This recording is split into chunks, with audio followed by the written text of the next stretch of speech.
This next song is called Johnnie and Molly, and wouldn't you believe it's all about a couple by the name of Johnnie and Molly who were going to get married, only Johnnie announced over the breakfast table one morning, although I don't know why he was there for breakfast, he must have been just passing through. But he told her he was leaving her and about to join and enlist in the Navy, and he wouldn't be back until the end of May, if ever. I know. So Molly gives some very sound advice to all women out there who intend getting married. Don't. And instead of having just one man to place your affection in, have 2 or 3 on the go at all times. A reaction. And the reason for this is because first they'll court you, then they'll leave you, desert you, and leave you to mourn when they're gone. So there you are now, Molly and Johnnie.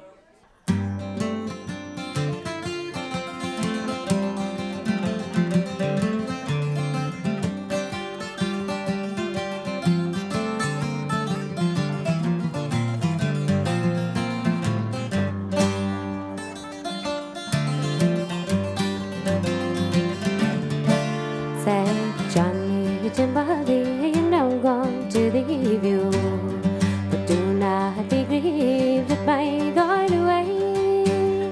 For the more we are parted, we'll always be true-hearted, and again I'll return in the sweet month of May. Said Molly to Johnnie, oh, I will mourn for you, and I will be grieved that you're going away. For you know very well that your absence does grieve me. I'm afraid you might die in a strange country. I'll dress myself up like an eight-legged sea boy. Amidst of life's dangers, I will stand your friend. Through the winds that fly lofty, high winds are blowing.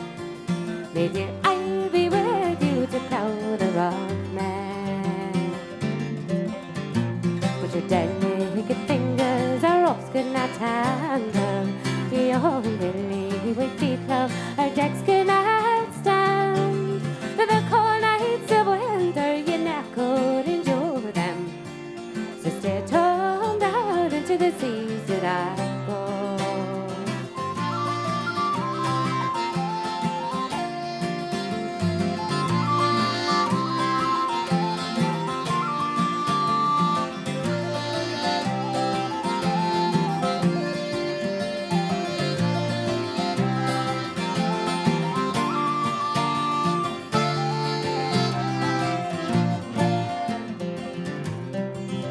Her 2 little arms round his neck, she entwined them.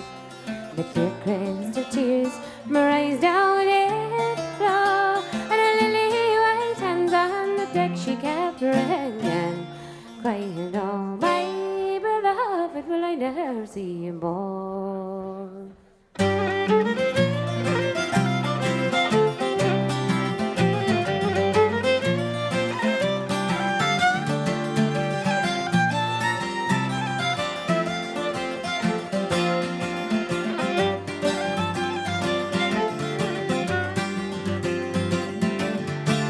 So goodbye, young fair man, it's in time to marry. Now bless your affections too much upon one man. For first he will court you and then he'll deceive you, and he'll leave you as I was left to mourn when he's gone.